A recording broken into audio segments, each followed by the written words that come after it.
Hello friends, मेरा नाम मयंक राज। स्वागत करता हूँ मेरी इस यूट्यूब वीडियो में, जिसमें आज मैं आपको बताने वाला हूँ कि आप कौन से रेफरेंस पोर्ट्रेट का यूज़ कर सकते हैं। कि जब भी अगर आप बिगिनर्स हैं तो आपके लिए बड़ी प्रॉब्लम होती होगी कि शुरुआत में जो पोर्ट्रेट आप बनाते हैं उन पोर्ट्रेटों में आपका मैच नहीं करता, या फिर पोर्ट्रेट कौन से यूज किए जाएँ, कैसे पोर्ट्रेट स्टाइलिंग में वर्क करते समय आपको यूज़ करने। तो मैं कुछ इन रेफरेंस पोर्ट्रेटों के बारे में आपको बताने वाला हूँ कि जब भी आप बिगनर्स जो भी पोर्ट्रेट यूज़ करें या फिर जो भी पोर्ट्रेट आप देखें, उसमें याद रखिए कि शैडो की मात्रा बहुत ज़्यादा होनी चाहिए। जब आप शैडोज़ वाले पोर्ट्रेट लेते हैं ना, तो आपको फेस के लेंथ की जानकारी होती है। अभी जैसे आपने कोई फुल एच डी फोटो ले लिया, उसमें कहीं भी शैडो ज़्यादा नहीं है, ठीक है। तो क्या होगा कि आपको पर्टिकुलर लाइन ड्रॉ करनी होगी। उस लाइन को एब्जॉर्ब करने के लिए फिर आपका मैच नहीं खाएगा। देखिए, एक जो बिगनर आर्टिस्टों की सबसे बड़ी प्रॉब्लम ये होती है कि जब उनका वर्क मैच नहीं खाता तो वो डिमोटिवेट हो जाते हैं, कि मतलब कि उनसे वर्क होगा नहीं, और वो अपने आप में बड़ा नर्वस हो जाते हैं, और इस कारण वो जो अच्छा करना होता है वो भी अच्छा नहीं करते। तो मैं ये कहूँगा कि जब स्टार्टिंग में आप पोर्ट्रेट स्टार्ट करें तो कुछ ऐसे रेफरेंस का प्रयोग करें। ये जैसे मैंने एक रेफरेंस पोर्ट्रेट वर्क लिया हुआ है, ये मैंने कुछ रेफरेंस पोर्ट्रेट लिया हुआ है, और मैं आज इसको ही एक फ्री हैंड में आपको बताऊंगा कि किस तरीके से आप पोर्ट्रेट बना सकते हैं।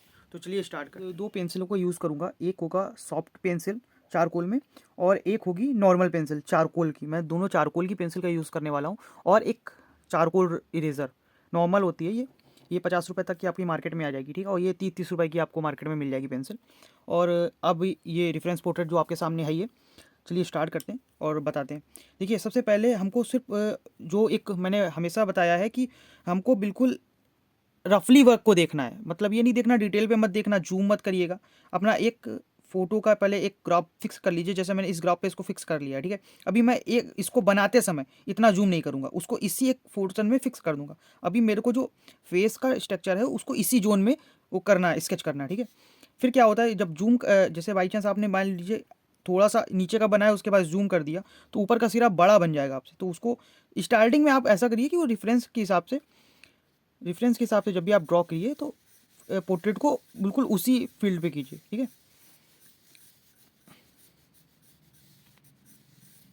देखिए, सबकी अपने अपने तरीके होते हैं, वो आपको जनरेट करना है कि आपको क्या आसान लगता है। क्योंकि वो अगर मैं इस गोल बना के उसको इस वे पे मैं आपको समझाऊंगा, ठीक है।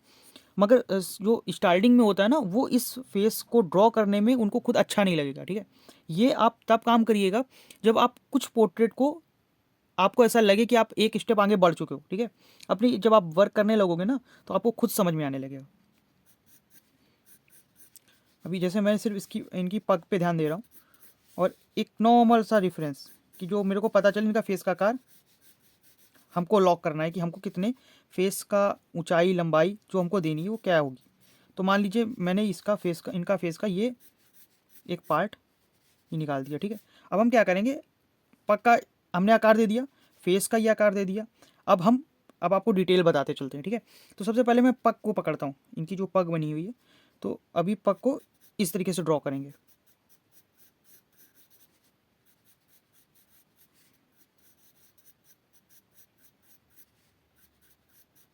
डिटेल पे जाने की कोई ज़रूरत नहीं है, क्योंकि आप free hand work practice work कर रहे हो। तो अब क्योंकि इस तरीके से आप जब वर्क करोगे ना, तो आप अपने हाथों पे कंट्रोल ला सकोगे। देखिए, बहुत ज़रूरी है हाथ का कंट्रोल। देखिए, अभी आप हाथ के कंट्रोल पे नहीं फोकस करेंगे तो क्या होगा ना कि आप जैसे मूव कराने लगते हो, आप जैसे वर्क करने लगते हो, सेम वैसे ही डायरेक्शन पे आपका हाथ मूव करने लगता है।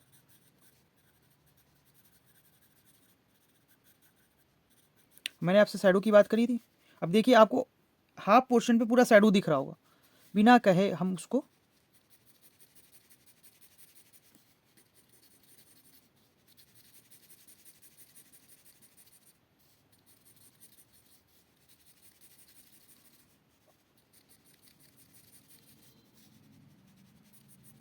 क्योंकि जब आप रफ वर्क करेंगे तो पहली बात तो ये अंदर से जो एक डर होता है उसको निकालिए।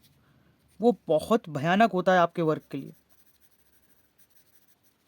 जिस समय डर निकल जाएगा तो आपका रेफरेंस आपको खुद समझ में आने लगेगा, आपको वर्क अपना। और जो भी एक चीज़ कहूँगा कि जो भी आपका डाउट हुआ करे, आप बेझिझक पूछ लिया करिए, कमेंट के थ्रू या फिर मेरे इंस्टाग्राम आईडी में जाके आप कमेंट कीजिए, तो मैं उसको ज़रूर दूर करूँगा।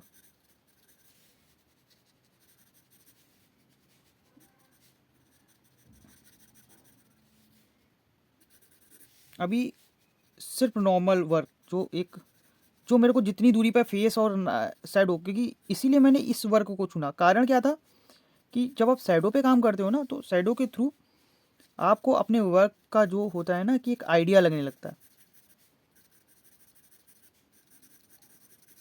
अच्छा, एक चीज़ और कहेंगे, शुरुआत में आपका फेस मैच में बहुत प्रॉब्लम करेगा, जो मेरे साथ भी करता था, ठीक है।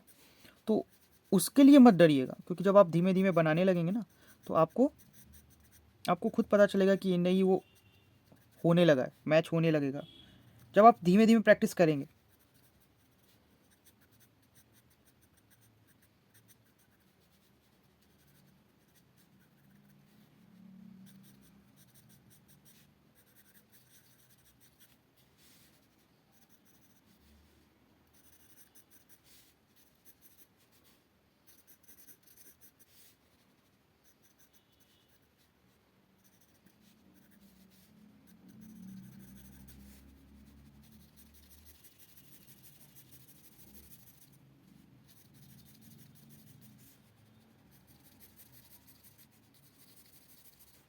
क्योंकि आप रफली वर्क कर रहे हैं, तो इसलिए हमको ये भी डिटेल की ज़रूरत नहीं कि इसमें बहुत डिटेल देना है, या फिर सिर्फ उस जगह को हमें फिल करना है कि जो जहाँ पर हमको शैडो दिख रही है, जिस एक पोर्शन पे मेरे को दिख रही है, बस उन पोर्शनों को हल्का हल्का डार्क कर देंगे बस।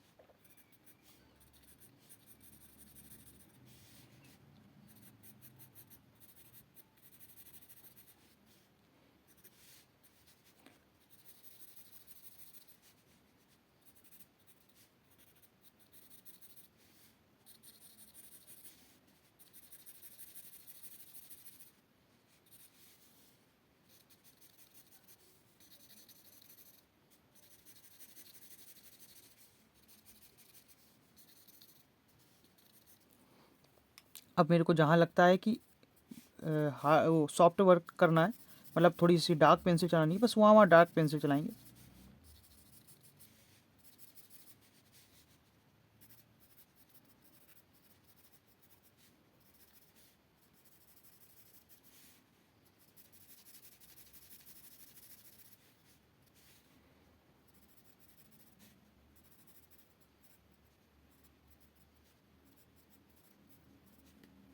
ठीक है, तो आपको समझ में तो आ ही रहा होगा। और जिनको नहीं समझ में आ रहा, आप कमेंट पे पूछ सकते हैं जो भी आपके डाउट हो। जहाँ आपको ऐसा लग रहा हो कि नहीं सर यहाँ समझ में नहीं आया, तो आप कमेंट बॉक्स खुला हुआ है, जाइए आराम से कमेंट कीजिए।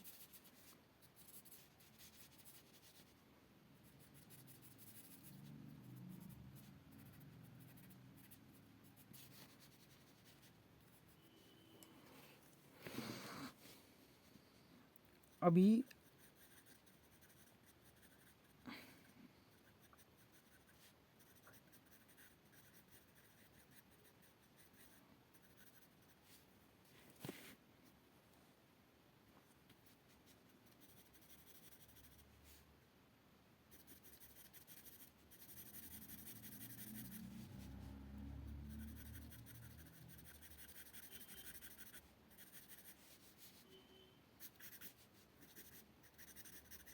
जहाँ जहाँ मेरे को ऐसा लग रहा है फिल करना है, उस जगह को मैंने फिल कर दिया है।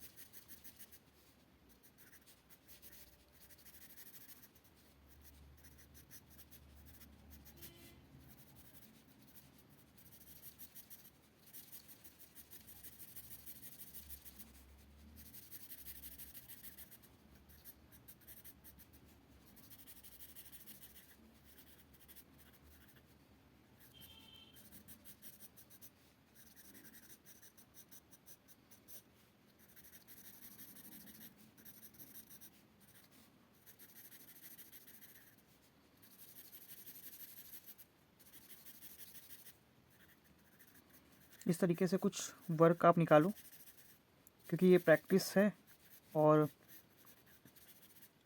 प्रैक्टिस में आप अपने अकॉर्डिंग भी कुछ क्रिएशन कर सकते हो। क्योंकि जब बात आती है पोर्ट्रेट की, मतलब रियलिस्टिक की, तब हम उनकी उस डिटेल पे काम करते हैं।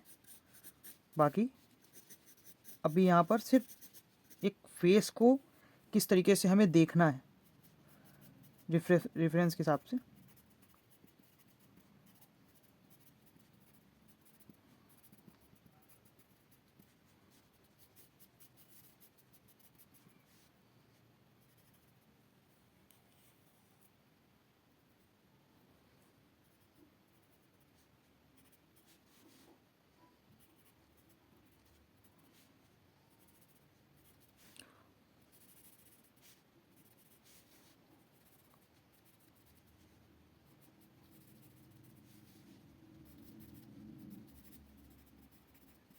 तो आई होप आपको कुछ समझ में आया होगा, और अगर आपका कोई भी डाउट है तो प्लीज़ चाहिए कमेंट पे मेरे को बताइए, मैं उसको फिल करूँगा।